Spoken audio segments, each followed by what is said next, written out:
Good evening. My name is John Keegan and I am an alcoholic. And it gives me great pleasure to introduce another recording by one of my very favourite speakers, Harry Kirschner. And this one was recorded on the 17th of December at St. James's Church House, High Street, Bushey in Hertfordshire in the UK. And a very special thanks to the regular members of that group who allowed Harry to do the full talk without any sharing. So much gratitude to them, and I hope everyone enjoys this. I've got no doubt you will. And I'll hand you over to the man himself, the governor. Thank you. I'm just a Kirschner, not a Krishna. And I got to tell you, I feel honored and really scared. It's not the crowd, but the point is that, I know that the expectation of what people who know me will hear, and the anticipation of what those of you who don't know me might hear is enormous. And I feel it, and I feel like, well, I really got to give it to him. And I got to tell you, the pressure I feel to perform has not occurred this strong since I was seduced by Valerie DeAngelis in 1966. I mean, it's like, whoa, I got to get up and I really got to sock it to him, And that really kind of jams me up. And the other thing is, there are so many aspects of this I can talk about. What the hell am I going to talk about? I never know what I'm going to talk about when I come in these rooms. I don't have a script. I don't have a plan, because every time I come up with something like that, something comes up, and I allow for whatever spirit in the room is present to move me in that direction. So I don't have any real preconceived notion as to what I'm going to talk about. I do know what I'm not going to talk about, and that's my drinking history and my drug use history. I was born and raised in New York City in the 60s, so drugs is also a very big part of my story. But you're not going to hear anything about that, because that was just a symptom of my illness. As it tells me on page 64, our liquor is but a symptom. We had to get down to causes and conditions. And I'll touch on that just a little bit later on. But along this theme of what the hell am I going to talk about? Can I talk about all 12 steps and how by taking these steps I have found a new Harry and am able to live life peacefully? Am I going to talk about the principles and how by practicing each one of these principles behind each one of these 12 steps guide me in my everyday life and has in fact removed from me many, if not all, of my other problems, because I did not come into this room with only one problem. None of us came into this room with only one problem. We came in with a multitude of problems. I didn't only come in here with alcohol and heroin addiction, but I suffered from nicotine addiction, food addiction, cannabis. God, you would think I was a black man if you looked at the tips of my fingers. I smoked so much cannabis. So, I can honestly tell you, I never did like cocaine because it took me up. I always preferred those drugs that would medicate me, and alcohol was a big one.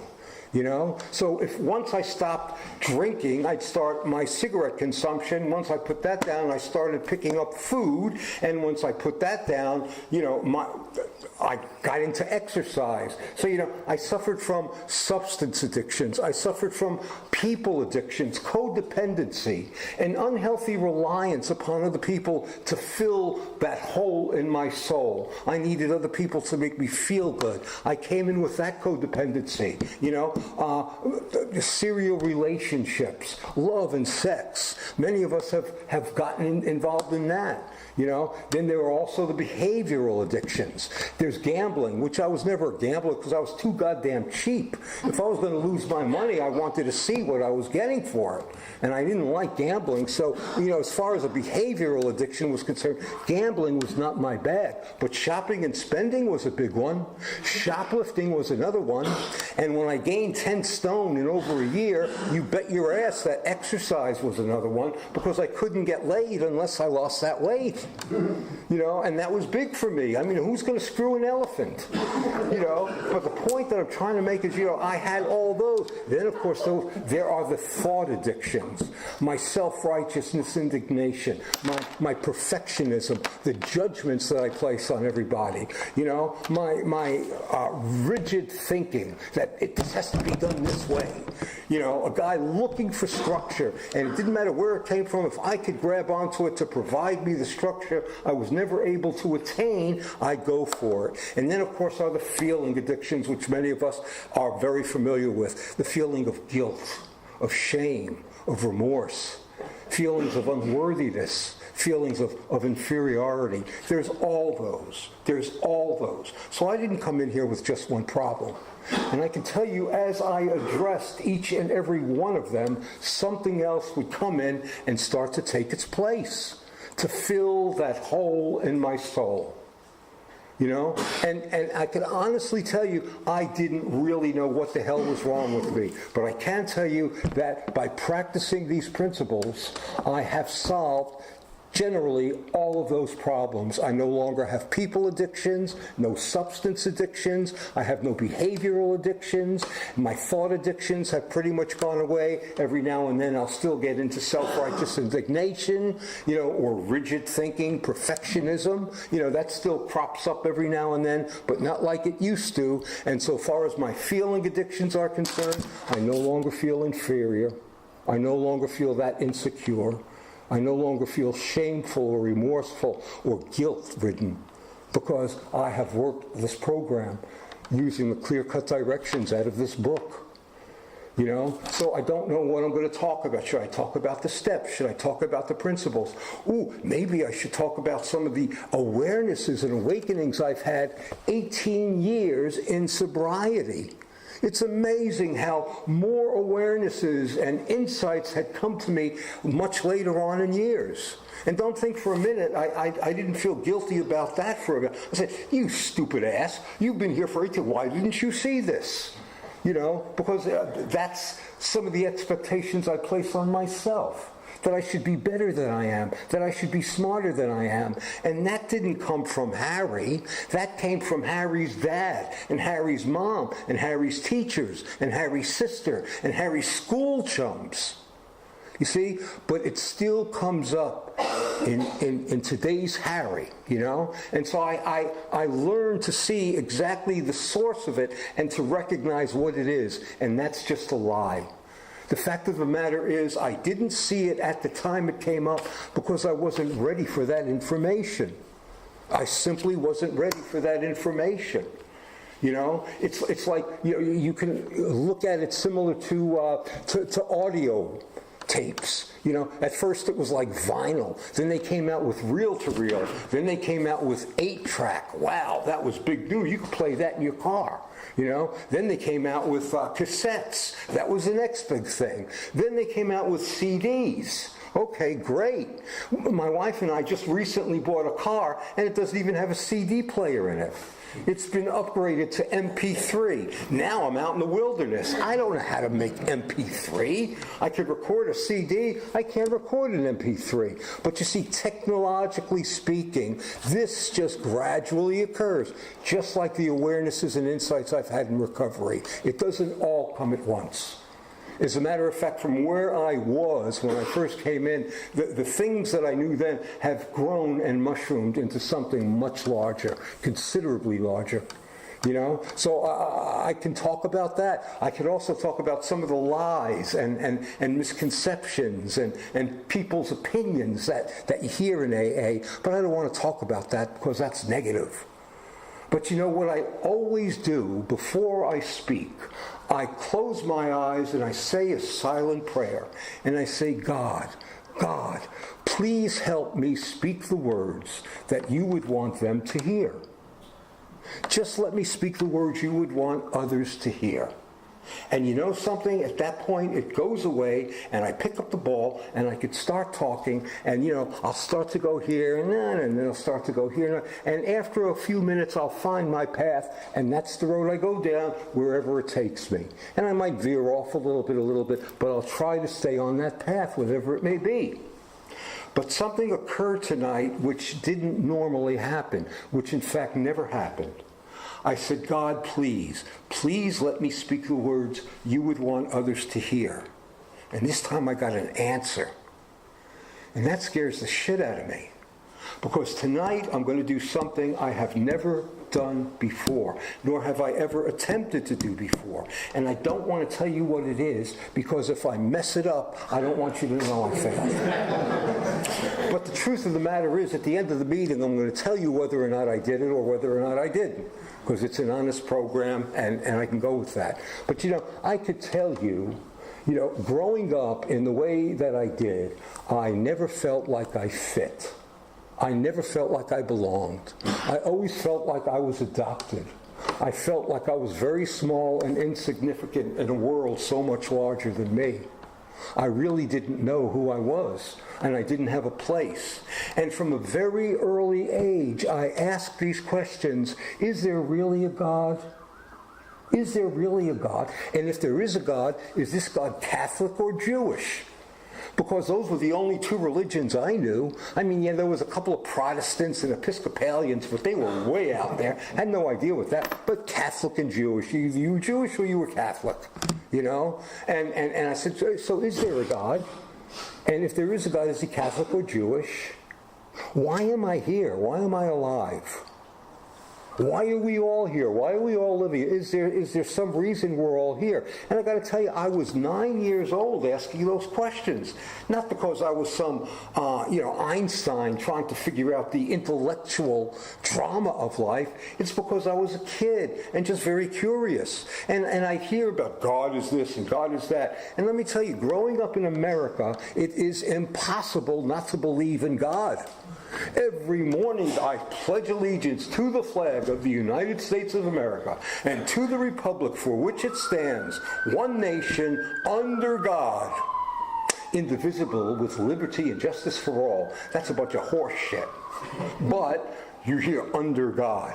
Now it's written on our money, in God we trust. So it's impossible growing up in America without this concept of a God drilled into you. As to what that God is, that's entirely different. I grew up in the Bronx. I grew up in a multi-ethnic neighborhood. Most of my friends were Catholic. A few of my friends were Jewish. My parents were Jewish. However, they lost me at 6 years old when I woke up looking for my Christmas presents and they weren't there. And I said, Mommy, why didn't Santa give me any Christmas presents? She says, because you're Jewish and Santa doesn't deliver toys to Jewish kids. Now, she didn't realize it, but from that moment on, from the time I was 6 years old, I definitely knew I was not going to be Jewish.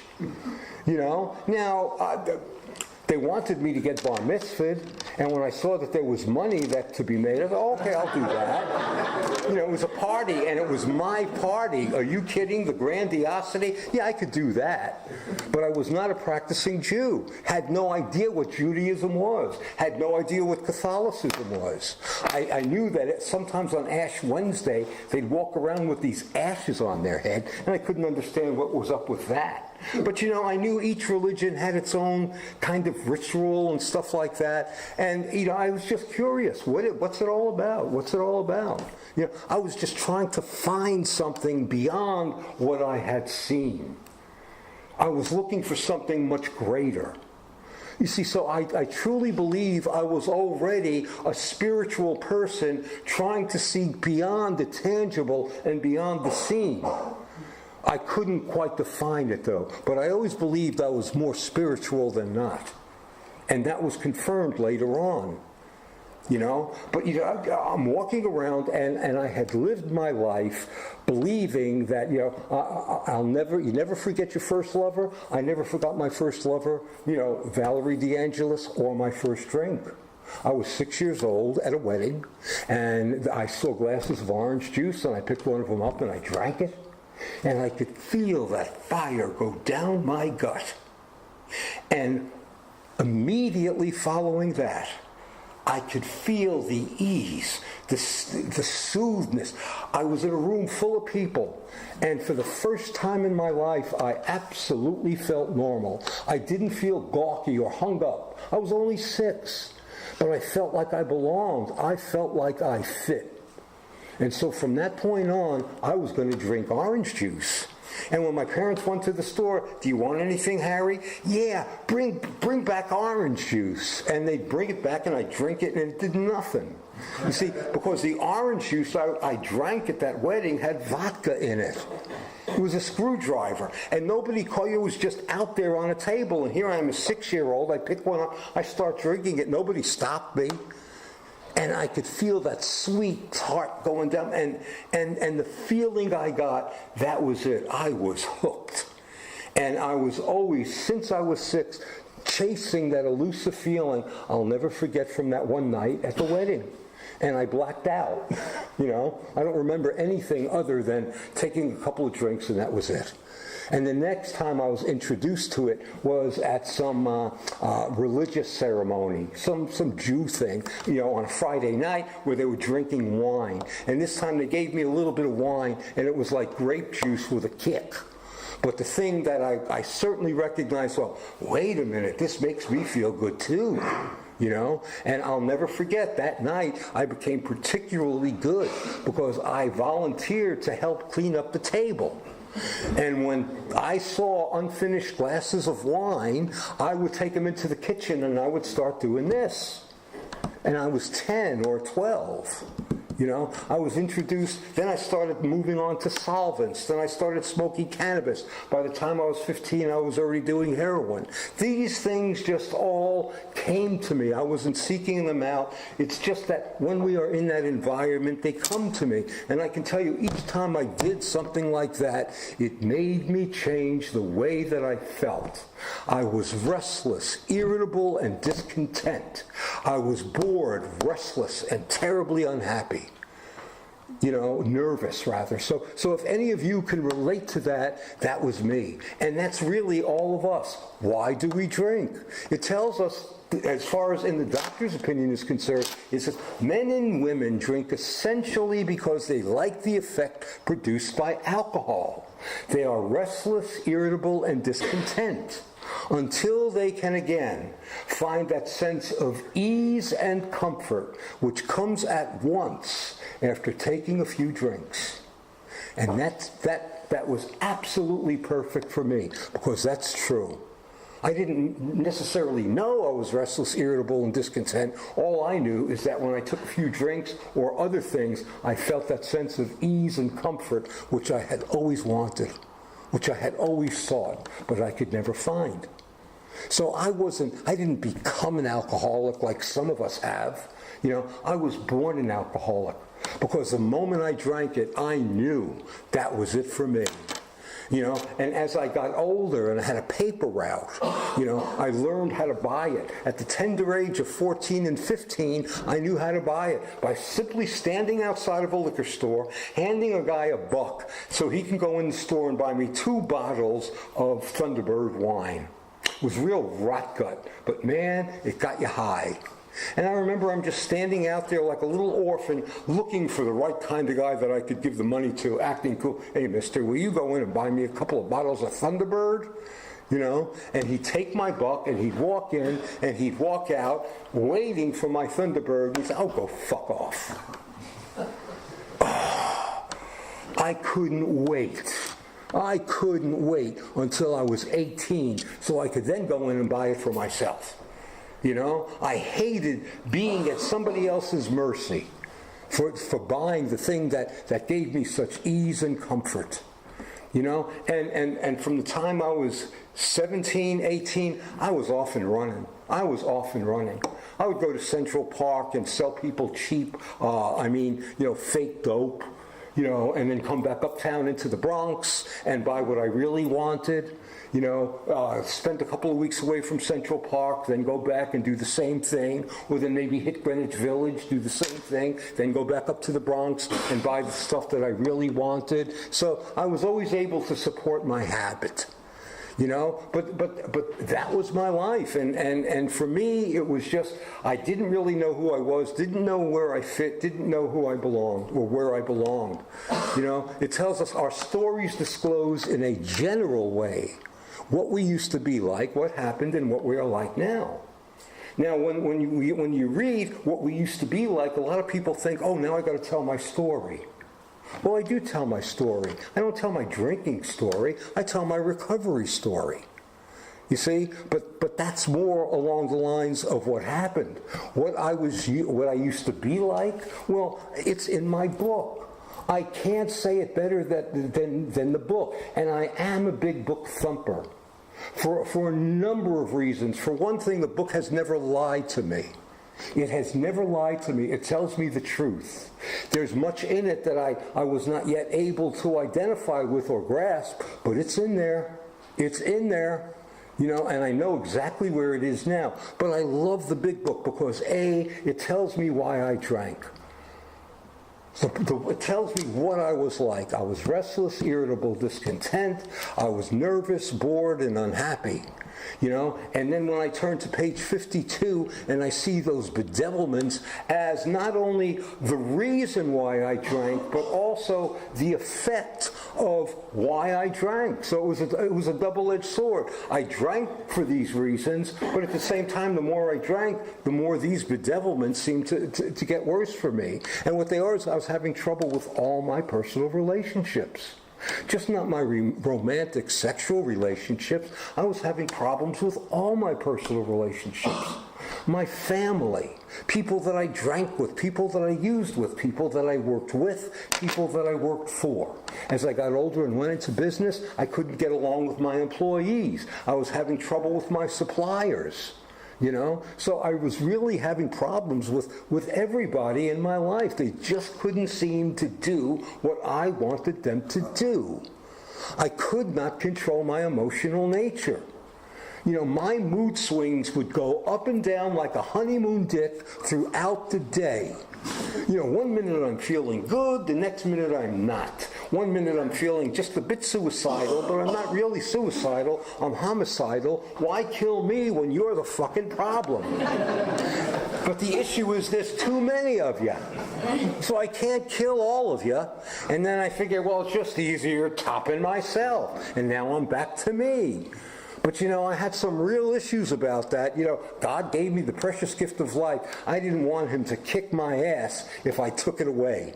And now here I am. Here, God, I came back. He says, well, guess what? You threw away the gift that I gave you. You got to go back down and do it all again. You know, that's the reason I never committed suicide. But, you know, I'm not one of the, I tried 3 times. I thought, well, you're a moron.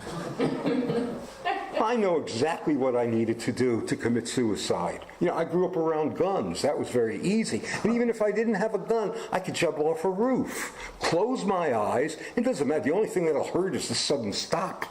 But right after that, it's done.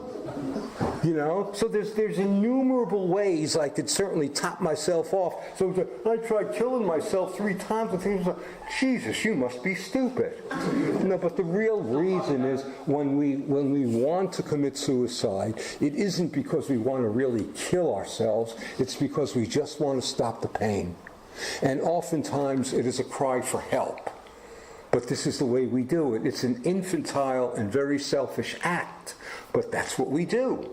Because we really are, whether we like it or not, still, many of us, infantile and very young, stupid, immature people. You know, and here I was 40 years old when I came into the program, but I started using when I was 11 and 12. So there's nothing worse than being a 40-year-old with the emotional nature of a 12-year-old. And I got to tell you, I acted out, and I did some really silly things in early sobriety, you know? And so I think we've all done that, and it's not something to feel ashamed of. It's just part of our growth and part of our history, and I've learned to accept that about myself. So I couldn't control my emotional nature. I was prey to misery and depression.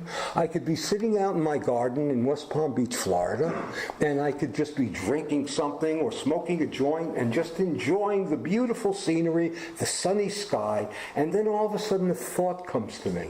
Something that might have occurred maybe a week ago or yet 30 years ago. And I start thinking about it.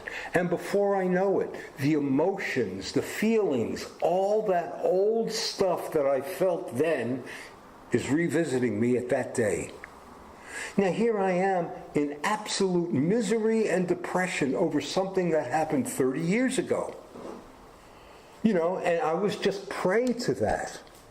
I couldn't make a living. Now, I could earn a living, but I really couldn't make a living because I had so many demands placed upon my resources. I had to buy different things that would make me feel good. I had to support myself. I couldn't make a living in the sense that I could actually live in a household with other people and be happy. I was always a loner. I was full of fear. And though at the time I didn't see it, I was terribly full of fear. I was afraid of rejection. I was afraid of abandonment. I was afraid of failure. I had a fear of success. I had a fear of responsibility. I had a fear of intimacy, just to name a few. I realized that. And I was just terribly, terribly frightened. I was terribly unhappy. It didn't take a scholar to see that. I hated my life. I hated my lot. I didn't know where the hell I was supposed to be. I felt like I was born maybe 500 years too early or 500 years too late. You see? And that was my lot. I didn't believe I should have been born when I was born. December 20th, 1952. What the hell is that? Why wasn't I born 500 years too early? I think I should have belonged there. Or maybe 500 years too late. I don't know what's coming, but it sure's got to be better than this. You see, so I was terribly unhappy. And then further down, it tells me that I felt useless and didn't believe I could be of real use to any person. And that was true. That was true. Here I am, gawky, immature, feeling so less than, feeling so worthless, knowing that I was so utterly screwed up. What the hell could I give to anybody? Who the hell was I able to help? And that was it. And I just lived my life that way. Then on the magical night of May 24th, it was 2 o'clock in the morning of 1993. Well, no, let me go back a little bit. You see, my mother died in June of 1992, which came as a great shock and surprise. She died at 65 from peritonitis. Now, my dad, who had 7 heart attacks, we were expecting him to go first, but he didn't. So she died, and I was left with this guy. And I can tell you, I didn't get along very well with him. In my view, he was a pussy. My mother ran the show. He was sort of like a cold, unaffectionate, critical kind of fish. And I never really quite got along with my father. But after 2 months of trying to take care of the poor guy who lived 40 miles away, I realized, it would be so much easier if I just invited him to live with me. So I invited him to live with me. And I had a large 2-bedroom apartment, and he was grateful. The guy moved in, and he was grateful. So here we are, we're getting along, and, it's very tough at times, but, I started to have insights towards this guy, and I realized he wasn't the man I thought he was. He really was a very ultra-sensitive person, very much like me, except he grew up at a time when he wasn't encouraged to demonstrate that. And he lived with a woman who wouldn't take it. So I could start to see life from his point of view. He was unaffectionate to me because it was never given to him. So I started to have those insights and awarenesses, and I was able to forgive him, even though I was still drinking and still smoking pot openly. He'd move in with me, and I'd smoke a joint, didn't matter, and I would drink. And I could look at him, and he'd be looking at me, waiting to see, what's he going to turn into? Because he'd never been around that before. But it was my flat. what the hell? And I'd sit there and I'd smoke a joint, and he could see over time that it really didn't affect me, and we could get along. I didn't become this behemoth that he believed. He saw Reefer Madness. Remember that movie? He thought that's what happened to people when they smoke pot. And he'd see me smoking pot all the time, and it never happened. So we did start to get along. However, on the morning of December 15th, 3 days ago, 22 years to that day, I left in a huff because he upset me over some small, insignificant matter. But I was just not up for it. And I said a few choice words to him, and I left the house. And I came back 3 hours later, and standing outside the door was his healthcare worker who had arrived 5 minutes prior to me getting there. And she said, "I don't think you want to go in there. Your father's dead, lying on the kitchen floor." And I walked in, and there is my father lying dead on the kitchen floor. December 15th, 1992. You see, and I remember 5 days after that, on December 20th, 1992, I stood on the pier of a boat dock, and I'm looking out at the Intracoastal Waterway, and I'm looking at the sky, and I'm saying, "Fuck you, God. You took away my father, but God damn you, I'm going to show you. I'm going to make something of myself. You might leave me alone, but God damn it, I don't need you. I'm going to take care of myself, God damn it." And 5 months later, I found myself on my living room floor, crying in the fetal position, asking God to help me. You see, that's how my God responds to me. I dare not dare him or curse him out, because he will show me who's boss.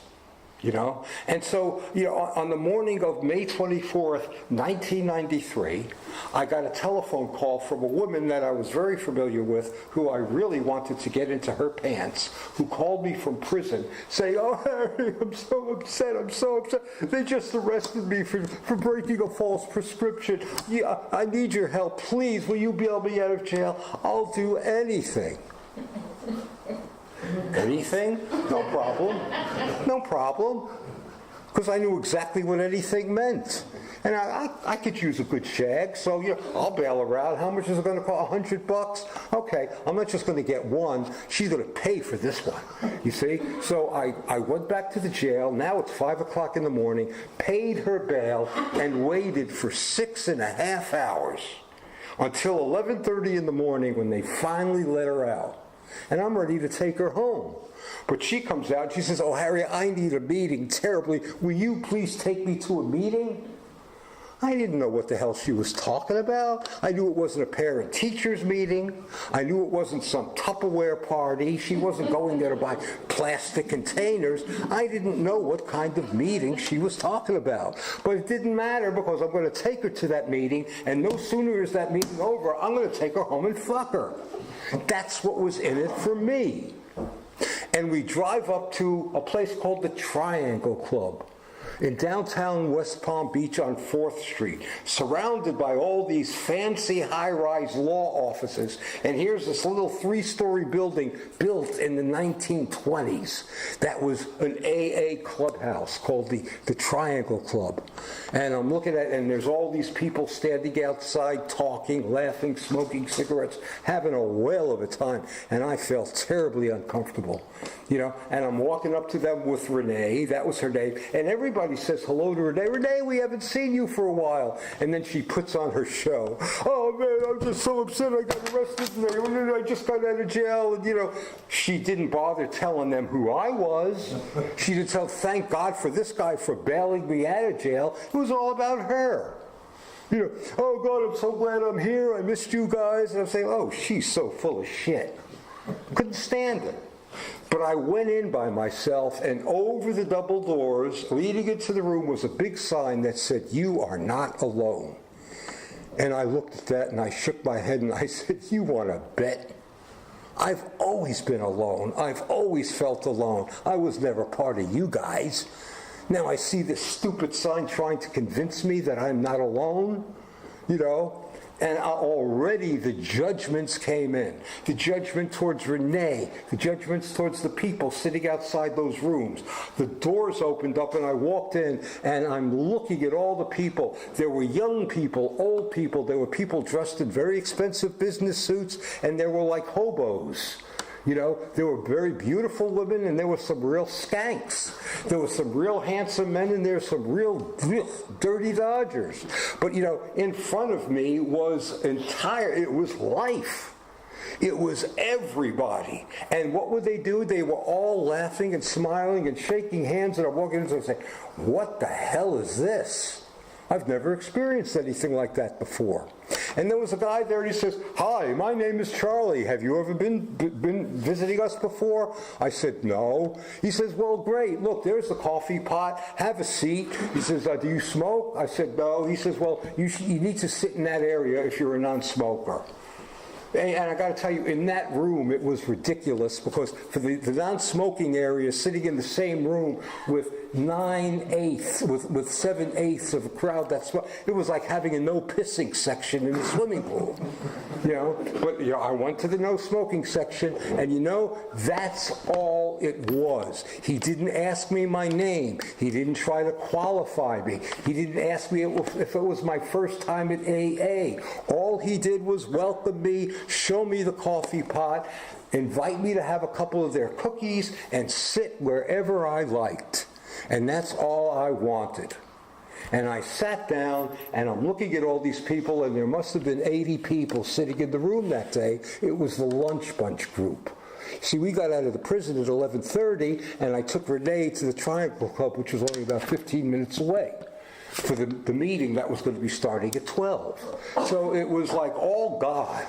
And now I'm sitting there and the room fills up, That room held 150 capacity, and it was pretty much filled to capacity. So there were about 150 people sitting in that room, you know, for an Alcoholics Anonymous meeting. I didn't know what meeting it was until I started to read the signs. They said, alcoholics. Well, I'm not an alcoholic. You know, I don't need this shit. Because I didn't understand what alcoholism was. But you see, you know, I'd see people wearing suits, and I'd see these beautiful women. How could they possibly be alcoholic? They had their teeth. They dressed well. You see, because my vision of an alcoholic was Eno. The town drunk, the neighborhood drunk in the Bronx, whom I grew up believing and knew who was an alcoholic. Guy wore overcoats throughout the year, whether it was summer or winter. He slept in the basements in the tenement buildings. Looked rough, real skid row. That was an alcoholic to me.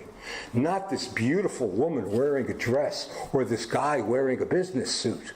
But you see, these were people that worked in the law offices and the government buildings, and they came to this meeting to eat their lunch and attend a meeting from 12 to 1. You see? And so, you know, it had pretty much pierced, lost one, it had pierced every single idea of what an alcoholic was in my mind. You know, and then the room starts up and they start the meeting, you know, and they read how it works. You know, and I heard this one line, if you want what we have, and I'm shaking my head, want what you have? I may not want what I have, but I certainly don't want what you have. You guys are a bunch of losers. You know, and a guy, Dave Anderson, lovely man. I hated him at the time. He had 23 years of sobriety, and he was doing the chair that day. And there were only hour meetings. So you didn't get into doing a chair. He would just come up with a topic or ask somebody else if they wanted to do a topic. And from that point on, whoever came up with it, that was the topic. That's what we spoke about. And if you didn't want to speak about that, keep your mouth shut. You know, but what came up was resentment. I said, wow, it's a good thing I'm here. These people need me. I know all about resentment. I know just how to fix it. Piss in somebody's gas tank, poison their dog, break their window. Just do something. Paint a dick on the side of their van. You know, this is how I would deal with resentments. and it was so easy for me to say, what's the big deal? What's the fuss? And I'm thinking, it's a good thing these people need me. And I was going to raise my hand and show them, demonstrate my wisdom, impart my wisdom on them so they wouldn't have to be coming to these stupid meetings anymore. That was my attitude. That was my judgmentalism. That was my first AA meeting, May 24th, 1993. And by the time that meeting was over, I didn't open my mouth, I didn't raise my hand, because I also recognized they were speaking a language I couldn't quite understand. I understood the words, but I didn't quite speak the language, if you knew what I meant. So I kept my mouth shut, and I said, I'm not going to drink tonight, but I'll come back tomorrow. And I will make sure I'm here tomorrow, and whatever topic comes up, I'm going to fix these people because they need me. This was my arrogance. And at the time that meeting was over, I had such an attitude towards Renee, I didn't want to take her home. She disgusted me. So I took her home, But I wasn't stupid. I didn't feel comfortable enough going to that meeting alone. So I said, hey, you want to go tomorrow? And she said, sure. So I picked Renee up the following day, and then again, we went to that meeting, the lunch bunch group. And I can't remember what the topic was then, but it really had nothing to do with me, and I kept my mouth shut. But I said, I'm not going to drink tonight, because I want to come in tomorrow and fix everybody. And I knew there was something in me that said, you shouldn't raise your hand the morning after you drank the night before. So don't drink, don't use anything, don't smoke anything, just come in the next day and fix them. And this happened for 9 straight days until I called Renee and her grandmother answered the phone and she says, she's not here anymore. I don't know where she is and I don't care if I ever see her again. And from that point on, I never saw or heard from Renee again. God put her in my life to introduce me to AA. But I still kept coming to meetings, I still didn't drink the night before, and I still didn't raise my hand to share. And then on the night of June 9th, 1993, I remember sitting in my living room sofa, and I had a moment of clarity. This came to me when I was sober. It didn't come to me after a drunk. It didn't come to me after anything like that. It came to me when I was sober. And I said, God, help me, please help. I'm 40 years old. Both of my ex-wives left, and neither of them want me to know how to find them. I have no forwarding address to them. They're gone. I don't have a friend in the world that I would really want to be friends with. Everything I believed in was proven to be false. Everything I had faith in was a lie. I was 40 years old and I had no idea who I was. So 2 weeks after not using any medication or not altering my mind or trying to change my mood, I had an emotional breaking. I had that emotional breaking. It was that white light experience. And I found myself crying on my living room floor. And I said, God, help me. Please help me. My life is unmanageable and I don't know what to do. And I heard the voice of God that one time. One more time. One more time. It was a male's voice. It was very soothing. And for that one moment in my life, I had experienced not just honesty, but a level of self-honesty. I had conceded to my innermost self that I was done. And once I found myself on the floor breaking in real misery, I meant it. I said, God help me, please help me. And God did for me what I could not do for myself. I didn't want to drink anymore. The battle was over. I was down for the count. But you see, when I heard that voice one more time, I also knew exactly what that meant. Because throughout my life, I made all these false promises to that God. God, you get me out of this jam, I'll never do it again. God, you get me out of that, I promise I'll be good. And I broke every one of those promises. But this time I knew he meant business. One more time, I'll help you this time, Harry. No more screw-ups. You screw up, you're on your own. And I knew that. And I got that. So my first and second step, because what ended up happening when I asked God, I always believed in God, I just didn't have faith in God. There's a difference. So when I asked God to help me, I had actually done steps 1 and 2. And in that process have experienced the principles behind step 1 and 2. Self-honesty, I was truly broken, and I experienced hope. Because when I heard the voice of God, everything changed. Nothing outside my life had changed. Everything was still very much the same. You see? But what did change was that feeling in me. I experienced hope, which simply meant that I recognized there were other options. I was no longer stuck and imprisoned in the kind of life that I was living. This time I went back to the rooms of Alcoholics Anonymous. And I saw everybody carrying these big books. I was really lucky, people, because in my neighborhood, in my area in West Palm Beach, there were 350 meetings a week of Alcoholics Anonymous. And in the clubhouse alone, the Triangle Club, there must have been another 35, 40 meetings a week. You could go to various groups, 5 different groups in the course of a day. But I happened to stumble on the Lunch Bunch group, and then from there I got plugged into the Gratitude group. And the Gratitude group was very helpful because everybody carried a big book. And whenever there was a topic going on, there was always somebody there who referred to whatever that topic was out of the big book. And I said, wow, maybe I should start reading this book. You see, it didn't occur to me that maybe I should read it, but I realized then that I needed to find a sponsor, because I got to tell you, when I first came in there and I'm reading the steps, oh yeah, I can admit I'm powerless, no problem there. I believe in God, so yeah, there's a power. I'm going to turn my will and my life over to the care of God. God, I'm done. You take care of it from here on. Made a searches and moral fearless inventory. I know I'm an asshole. I know I'm selfish and self-centered, and I know I'm untrustworthy. Let's move on, please. I can admit that to anybody, so I've now done step 5. God, please take away all this crap. God, I really mean it. Take it away. And I'm doing these steps in my head. Inside of 10 minutes, I think I did all 12 steps. And here I'm listening to somebody say, well, I'm working on my step 4. And I think, what the hell are you talking about?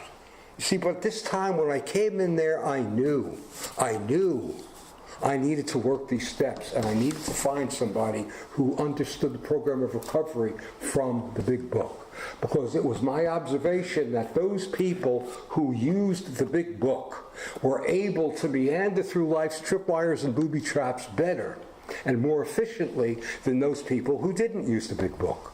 I'm not saying they were better people. I'm not saying they were more evolved, although they were.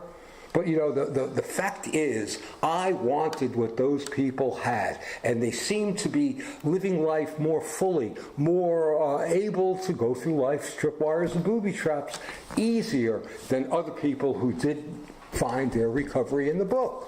So I knew right then and there, if I'm going to get this, I need to pick up a big book. You see? And I was looking for a sponsor because I knew that's where I was. I looked at step 3 and it made absolutely no sense to me. How do I turn my will and life over to the care of this God of mine? I didn't know what that meant. Am I supposed to be a monk? Will I never get laid again? I had no idea. It took on an entirely new meaning to me when I really did do a legitimate step 1 and 2. So I went in looking for a sponsor. I didn't know what to look for, but a couple of guys that he's here a long time. He'll know what to do. He'll tell me. So I went up to him and I said, "Hey, will you be my sponsor?" He says, "Well, I gotta tell you the truth, Harry. I don't think I could work with you. I'm not sure you're ready yet." And I hated him. And then I went up to a second guy. I said, "Hey, will you be my sponsor?" He said, "Well, Harry, I'd really like to, but you see, I've already got a couple of guys that I'm working with, and I really don't have room to take on more." He says, "Come back to me in a couple of weeks because, they come and go all the time." But, hey, hell with that. I want it now. I'm not going to wait 2 weeks and then see him 2 weeks later and he goes, "Oh, I'm still with him." No, man, I wanted a sponsor now. And I was stuck because those were the only two people I knew to ask. And then the next day I had to take my car in to get it fixed, and I look at the where to find, and there was another meeting taking place at the Oasis Club. I'd never been there before. But while they were fixing my car, I figured I'd take in a meeting at the Oasis Club. And it was a men's group called the Tell It Like It Is group. And there were 8 guys sitting in the group, and I sat in the back, which was my place. But, they started talking about a topic, and one guy started, talking specifically about that, and he said, well, my book. And I'm thinking, this guy, I got to find out where he's reading out of the book. And then at the end of the meeting, when we all stood up, he didn't have a book. And I said, this is the guy I need. He knows the book. So I went up to him, and his name was Mickey. I said, hey, will you be my sponsor? He says, sure. Give me your telephone number. We'll get in touch. He says, you have a big book? I said, no. He says, well, buy one. And we'll start to read it. We'll go through the steps, and we'll see how far we go. You see? And that's how I met my sponsor. His name was Mickey Anthony. He was an accountant. Looked like a real geek. But he had what I wanted. You see? And so I went out and I didn't buy a book. This is interesting. I went to another group where I had a $10 bill. And there must have been 100 people in that group. It was a Sunday meeting. And then, they said, would you like to buy a raffle? And I bought a raffle for $1 because I didn't want anybody seeing me put in a 10 and taking money out. I don't want anybody seeing me taking money out of the basket, so I simply bought a raffle to break the 10 so I could put $1 in. It was very proper that way. And paranoid, people will think I'm going to steal, because that was where my head was at, because I thought everybody else was a crook. But you see, I bought a raffle, and funnily enough, guess who won? That was the first and only time in my life I ever won anything. What did I win? A big book. You can't tell me God's fingerprints weren't behind that. And I went to Mickey, I said, I got a book. He says, okay, look, read everything from the doctor's opinion on up to page 58. I want you to highlight different things that you could relate to. We'll come back together and we'll start reading it. And I got to tell you, when I'm reading all this information, it's just going over my head. It's going over my head. I couldn't grab onto anything. Those bedevilments went right. I couldn't relate to it. The restlessness, irritability, and discontentment in the book, I couldn't relate to it. I just wasn't ready to take on board that information. But I did what he said. I read it. And I called him. I said, well, I really don't get much of it, but, I'd really like to move on. He said, okay, come on over. We'll read how it works. And that's where the program for me really started. We sat down together and slowly we started to read how it works. And he says, look, we're going to read slowly and I'm going to stop you and ask you some questions while we read. I said, okay. He says, start reading. Rarely have we seen a person fail who has thoroughly followed our path. Stop. What does that mean to you? And I had to think about this stuff. Rarely does a person fail who has thoroughly followed our path. I guess it means that if I really do what I'm supposed to do, there's a good chance I'll make it. He says, yeah, okay, I'll take that. Okay. Those who do not recover are people who cannot or will not completely give themselves to this simple program. Stop. What does that mean to you? And I had to think about that. But I saw that word completely. I said, well, I guess I got to commit myself to this. I really have to put all of myself into this, don't I? He says, yeah, that's right. He says, there's no ambiguity here. It's right there. Rarely have we seen a person fail who has really done this process. But those who don't do it are the ones that usually do fail. And they do it because they cannot, either they are emotionally unable or unwilling, or will not because they're still prideful or arrogant to really allow themselves to find the grace of God. You see? And so that was that. And then we continue to read. He says, if you have decided you want this was another one. He says, those who do not recover are people who usually men and women who are constitutionally incapable of being honest with themselves. Stop. What does that mean? I have to develop a sense of living. I have to really start to learn to be honest with myself. I knew what it meant, but I still didn't really know what it meant. He says, then there are those too who suffer from grave emotional and mental disorders. But many of them do recover if they have the capacity to be honest. He didn't ask me to stop there, but I understood exactly what that meant. I'm one of those people that really do suffer from grave emotional and mental disorders. It simply means that, I am ultra sensitive to things around me. I have a paranoid nature. I'm actually looking out for people who want to affect me. I read into things that don't exist. This is just who I am and how I'm built. And this is the work I continually have to do each and every day if I'm going to maintain my spiritual nature. You see? But I do suffer from grave emotional and mental disorders. Not nearly as bad as I do. But I'm not going to sit here and lie to you. I still get caught. He says, if you have decided you want what we have, stop. This guy's pissing me off. He says, tell me, Harry, what is it we have that you want? And that was an interesting one. He made me verbally tell him exactly what it is that I wanted, that I saw other people have, that I was willing to work for. And I knew it right away. I said, well, I'd really like to come in here and not have these concerns about how much money I got. I'd really like to be able to come in here and be happy without needing a girlfriend. I'd really like to be coming in here and not worry about what kind of car I drove, all these outward appearances. I just want to be able to live a happy, normal life. You guys seem to be able to do that.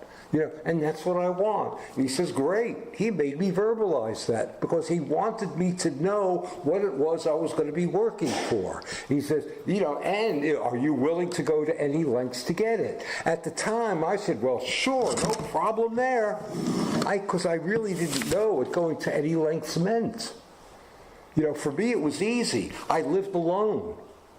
I wasn't having other people living in my house drinking. Some people have that problem. It's very hard for them to stay sober when they're living in a household with everybody else drinking. Are they willing to leave the sanctity and the security of their home in order to maintain their sobriety? That's a tough one for some people. Or they live in abusive relationships or are dependent financially upon other people, but they can't, or they work in a job where everybody else is drinking or doing something. Are they willing to quit that job if they are unable to stay sober and keep that job? You see, so those are some of the lengths that some people have to go through. So when they say, are you willing to go to any lengths, they're just not talking about going to meetings. Which is what I thought. Just go to meetings, No, it was much more than that. He says, okay, if you say so. And then we went through it. He says, half measures availed me nothing. Half measures availed me nothing. Stop. What does that mean? I have to be completely committed. I have to learn to grasp and develop a manner of living which demands honesty. I have to completely give myself to this process. I have to be committed. I really have to work it, and I have to do it thoroughly. I can't do any half measures. And then we continue to read. And then the thing that really got me was finally, the one thing that I was able to relate to was when we started to read page 61 and page 62, and this is what I saw. I'll read it. I love quoting out of the book for a number of reasons, because one, it validates what I say. So if I say something and I tell you where it can be found and the page and everything, it validates specifically what I'm going to say. So you're getting it out of the book through me and not my opinion. And a lot of times I like to read it out of the book because it says it's so much better than I can. So, why go through the motions of trying to explain it when I could simply read it out of the book? And the third reason I love quoting out of the big book is because I want to impress you guys with my knowledge and prowess of the big book. There is some ego involved, I do everything for me. Don't think I don't come to London for nothing. There's sushi at the end of that rainbow. Anyway, I got this on page 60, and it started here, and man, I got it. Most people try to live by self-propulsion. Each person is like an actor who wants to run the whole show, is forever trying to arrange the lights, the ballet, the scenery, and the rest of the players in his own way. If only his arrangements would stay put, if only people would do as he wished, the show would be great. Everybody, including myself, would be pleased. Life would be wonderful. Now, in trying to make these arrangements, I may sometimes be quite virtuous. I may be kind, considerate, patient, generous, even modest and self-sacrificing. I'm a manipulative son of a bitch. On the other hand, I may be mean, egotistical, selfish, and dishonest. But as with most humans, we carry varied traits. And I could relate to that because I could see the manipulation behind it. In order to get what I want, I would become a people pleaser, self-sacrificing, all this to get what I want. And if I didn't get what I want, then I could become mean, egotistical, selfish. I could be a real son of a bitch. And it said that all that, and I could really relate to that. That was the master manipulator that I was. And then further down, it says, what is his basic trouble? Am I not really a self-seeker even when trying to be kind? Yes. Am I not a victim of the delusion that I can wrest satisfaction and happiness out of this world if I only managed well, manipulated better? Yes. Is it not evident to all the rest of the players that these are the things I want? Obviously not, because you assholes aren't doing what I want you to do. So it's not evident to you. And do not my actions make each of you wish to retaliate, snatching all you could get out of the show? Yeah. Am I not, even in my best moments, a producer of confusion rather than harmony? Guilty as charged. Guilty as charged.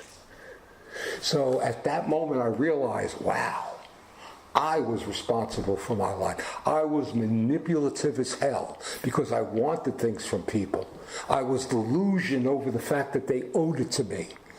And if I didn't get it, this is what I would do. I believed I deserved it. I believed I was required. It was required of me. You see? And these were the things that were holding me back. And then when I turned the page, it says, what is my basic trouble? I am selfish and self-centered to the core. Driven by 100 forms of fear, some of those I've already expressed, self-delusion, self-pity, and self-seeking, I will step on the toes of my fellows, and they will retaliate. And as we read down the page, you see, it says, so our troubles, we think, are basically of our own making. And by the time I started to read this, I got it, and I agreed with it. And it says, there is seemingly no way of entirely getting rid of self without God's aid. This is the how and why of it. First of all, we had to quit playing God. That's why I did this third step.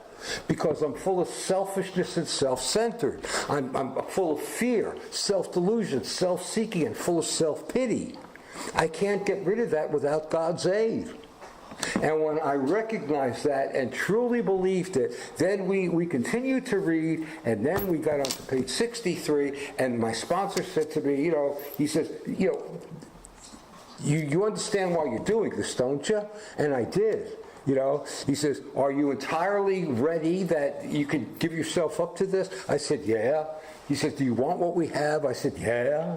He says, if you're an alcoholic, are you an alcoholic? And do you really believe that, you cannot do this by yourself, that God could and would if he would help you? Yeah. Do you believe that no human power can help you? Absolutely. So we got on our knees, and together we did that third step prayer. Now, I can't tell you I really understood the mechanics. I really didn't know what it meant. All I did was I got on my knees with my sponsor, I held his hand, and we read the third step prayer out of the book. And I didn't have one of these great emotional experiences. I did feel sort of like a little bump, but it wasn't this earth-shattering thing like I was expecting. I didn't understand the mechanics of turning my will and my life over to the care of God, but I understood the necessity, so I did it. And simply what that meant was after that came out the pad. He says, real good. Now let's do this. Now we're going to start a personal inventory. What do you mean? You say, I wanted to bask in the glow of step 3. But that's not what my book tells me to do. It says, next we launched out on a course of vigorous action. It doesn't say next week. Next, we launched out on a course of vigorous action, a personal inventory which none of us had ever really attempted before. And that was absolutely true.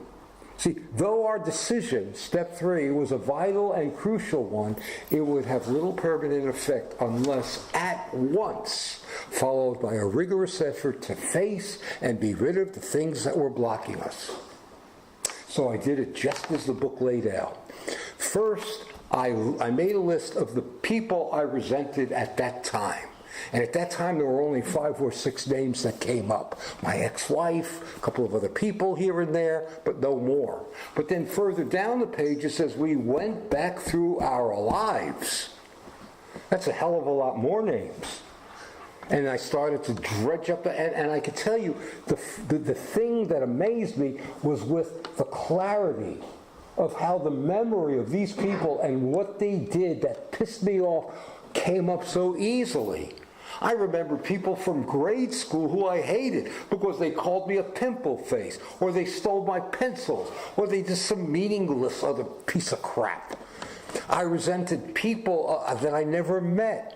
I resented boyfriends of ex-girlfriends. Never met the sons of bitches, but the minute I heard their names, I wanted to kill them. I resented them, didn't know why, but I wrote it down because that's what my book tells me to do. I went back through my life. It says nothing counted but thoroughness and honesty. It didn't say you got to do it quick, although it must be done in a timely fashion. They're not expecting us to do it like Bob did back in his day. Oh, let's just do this shit in an afternoon. No. This is entirely different. I went back through my life, and I came up with about 135 names. It was amazing how many people I were able to remember and why they pissed me off. And you work down the columns, not across.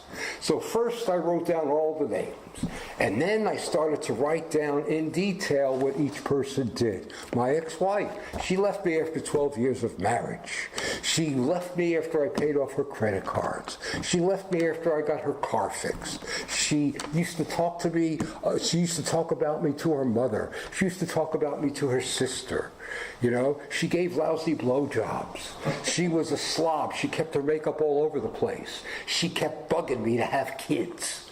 All this stuff. And I must have filled one side of an A4 page of all the things my wife did that pissed me off. And then I moved on to the next name, my dad. He never loved me, never played with me, never encouraged me. He treated me badly, always compared me to my older sister. So even though I recognized later on where he was at, I still resented him, and I had to be honest about that. And I wrote it all down. Then my mother, then my next girlfriend, then some guy I never met, why I resented him. I was afraid he might steal away my girlfriend. I resented him because he made more money than me. I resented him because maybe he was better in bed than me. See, these were the things that I was really able to look at and attach to, that the reasons behind why I resented some of these people. And for some people, it filled out quite a bit. Other people only did 1 or 2. It wasn't a long list. But I identified why I resented them. And then I moved on to the next bit. What did it affect in me? Did it affect my pride, my self-esteem? Now that was an interesting one, because throughout life I said, well, I really don't care what people think about me. But yet when I started to do this fourth step, I realized that I was so really hung up on my pride and my self-esteem, how every little thing that somebody else did really did affect my pride and my self-esteem. So that was a lie. I always did care how people thought about me. I just didn't see it until I got to my fourth step. Did it affect my sexual relationships? Some yes, some no. Did it affect my personal relationships? The interactions I had with other people as a result of what they did that pissed me off? Sometimes yes, sometimes no. Did it affect my financial security? Sometimes yes, sometimes no. But I would identify each and every one of these things.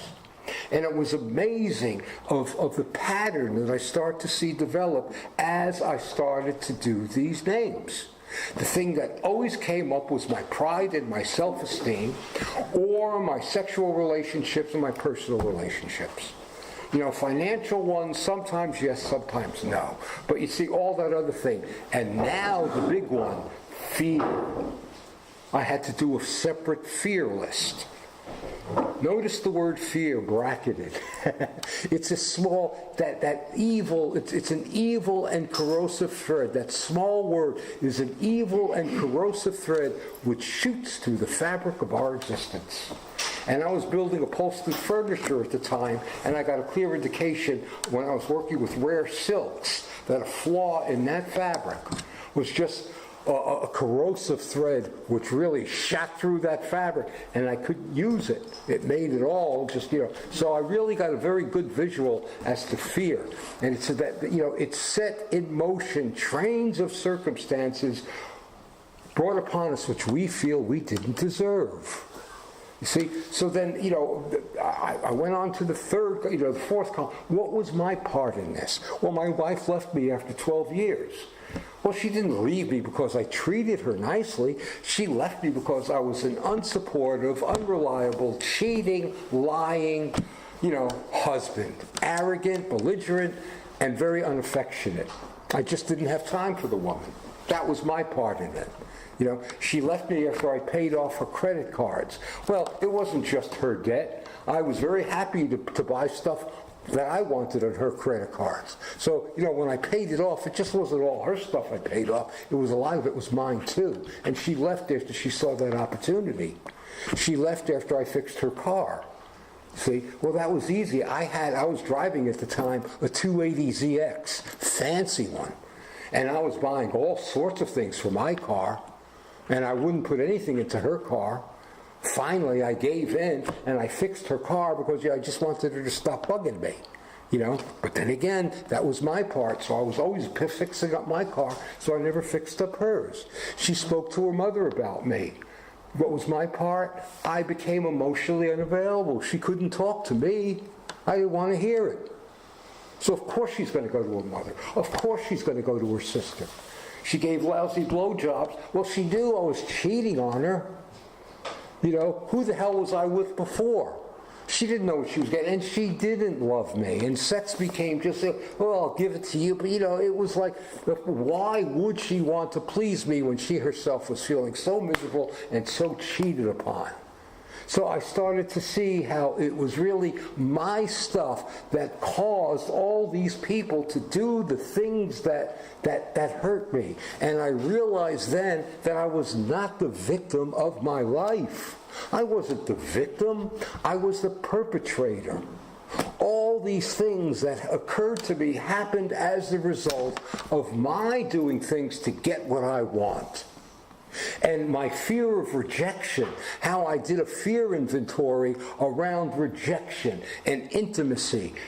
Why did I feel rejection? Because it would validate every old voice I heard in the past, that I would never amount to anything, that I would never be any good.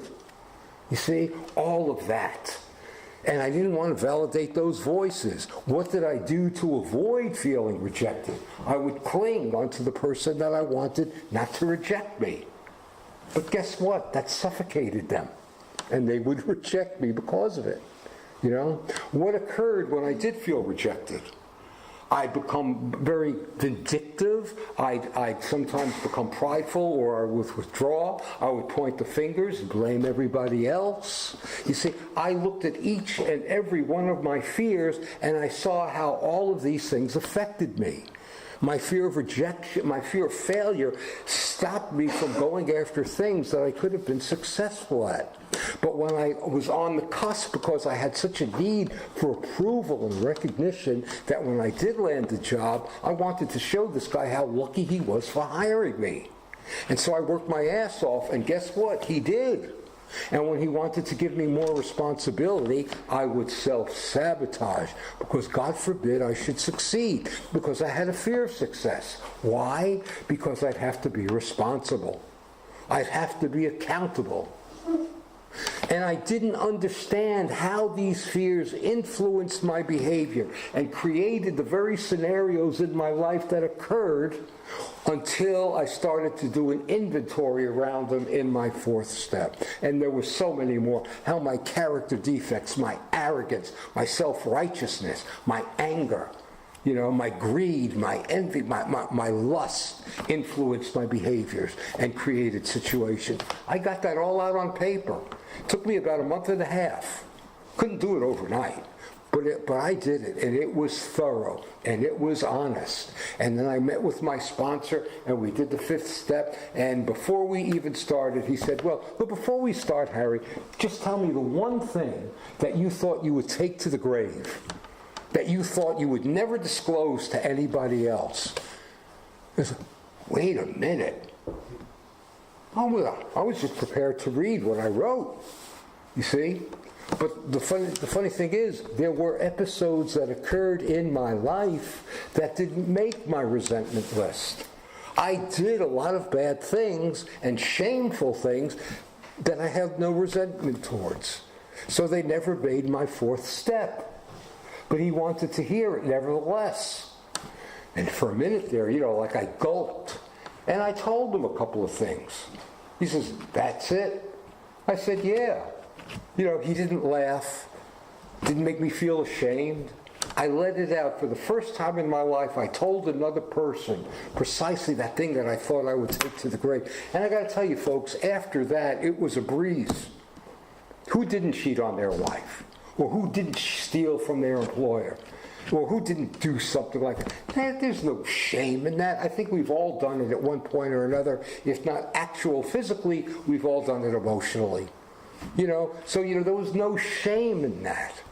But, you know, when we actually started to get into it, it wasn't about me reading the things I did. It was the causes and conditions.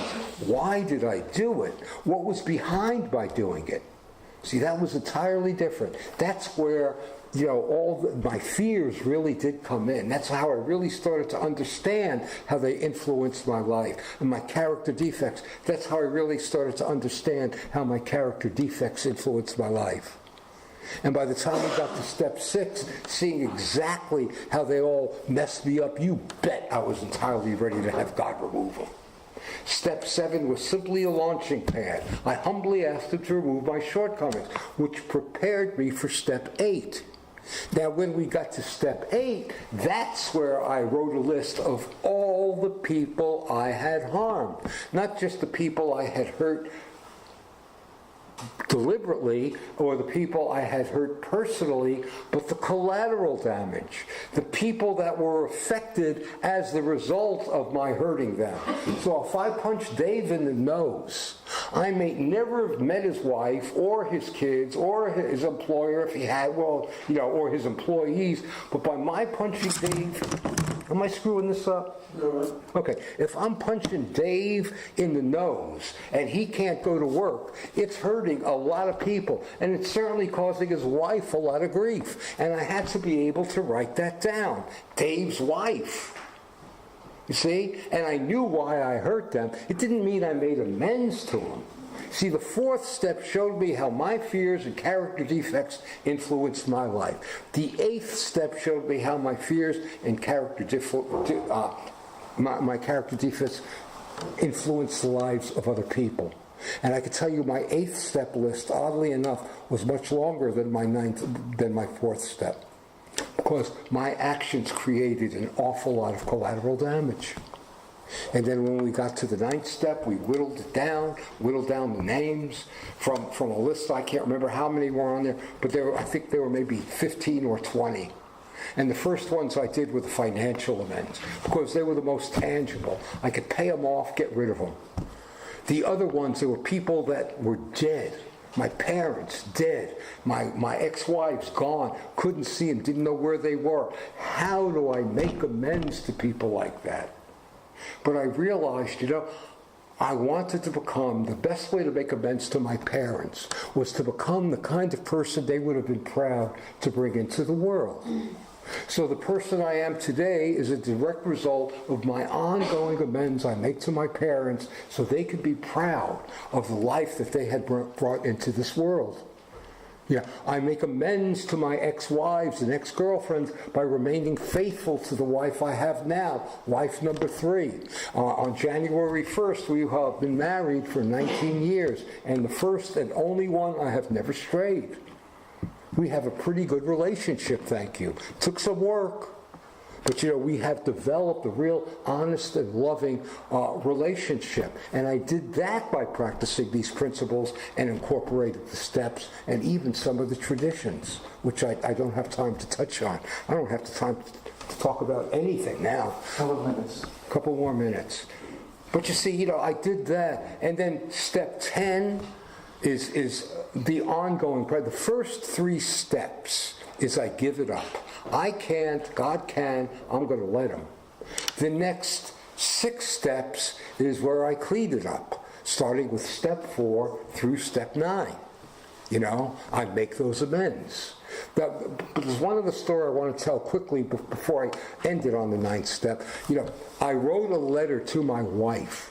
I didn't know where she was, but I owed an amends to her mother. So I drove 1,200 miles to Baltimore, where her mother lived, and I was living in Florida. I drove 1,200 miles, called her first if I could come. She agreed. I told her what I made my amends, which was really owning my shit. And then I handed her a letter that I had written to my wife. It was unsealed and it was unaddressed. I said, Connie, I'd appreciate if you read this, and if you think it's appropriate, please send it on. And she did. 2 weeks later, I got a letter from Kathy. It wasn't, let's do lunch, but it was, thank you for what you say. I hope everything works out for you. Take care. I didn't see an X, so she didn't kiss me, and I bought into that. But as good as it felt, I had really wished that I had an opportunity to see her and tell her in person. And 5 years after I had received that letter, the day before I was to move to England in 1998, I ran into my ex-wife. And we spent 5-6 minutes together. I said what I wanted to say. She said what she wanted to say. We cried, we hugged, and that was it. And I thank God from the bottom of my heart that I was able to make that amends. In step 10, it tells me my next function is to grow in understanding and effectiveness. That's a big thing, and I don't have enough time. I failed. I don't have enough time to cover of all these other awarenesses and insights as the result of my continuing efforts in step 10. And step 12, we practice these principles in all our affairs. I have no trouble coming in here and carrying the message. I love doing that. But for me, I still need to practice these principles in all my affairs. Because if I don't do that, I'm still going to come up short. So I need to practice the principle of self-honesty. I need to practice the principle of hope. I need to practice the principle of faith. I need to practice the principle of courage, of integrity. I need to practice the principle of willingness and humility. I need to practice the principle of forgiveness and discipline. I need to practice the principle of perseverance and spirituality. And last but certainly not least, I need to practice the principle of service. And I don't have an opportunity, didn't get around to being able to tell you how I incorporate those principles in various things that occur to me throughout the day. But I do it, and and it really works. So, I'm sorry, more to me than to you, for me not being able to fulfill what I really tried to do. I think I got most of it done. At least I got up to step 9, which was something I was never able to do before. And skimmed over step 10 and 11 and 12. Didn't get really much into the book, but trust me, it's all in here.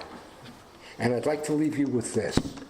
No matter how far down the scale you have gone, no matter the bad you've done, no matter the things you might be ashamed of, each and every one of us sitting in this room is redeemable.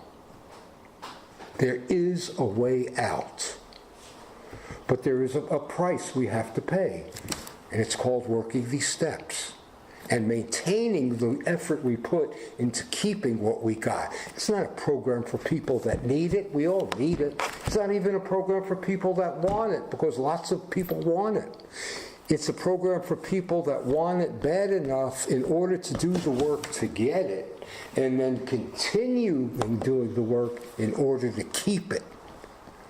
I have to do this every day. I have recovered from a hopeless state of mind and body, but I still have to work on my spiritual condition each and every day. And my book tells me that too. And this is out of a vision for you. This is very important. Still you may say, but I will not have the benefit of contact with you who write this book. We cannot be sure. God will determine that. So you must remember that your real reliance is always upon Him. He will show you how to create the fellowship you crave. Our book is meant to be suggestive only. We realize we know only a little. God will constantly disclose more to you and to us. Ask Him in your morning meditation what you can do each day for the man who is still sick. The answers will come if your own house is in order.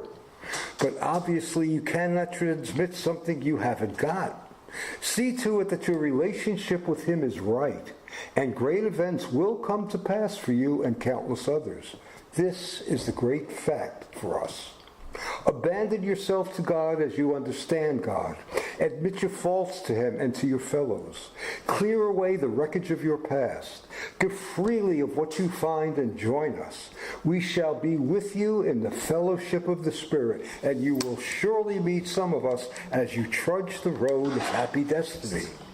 May God bless you and keep you until then. Thank you very much. Thanks, Eric.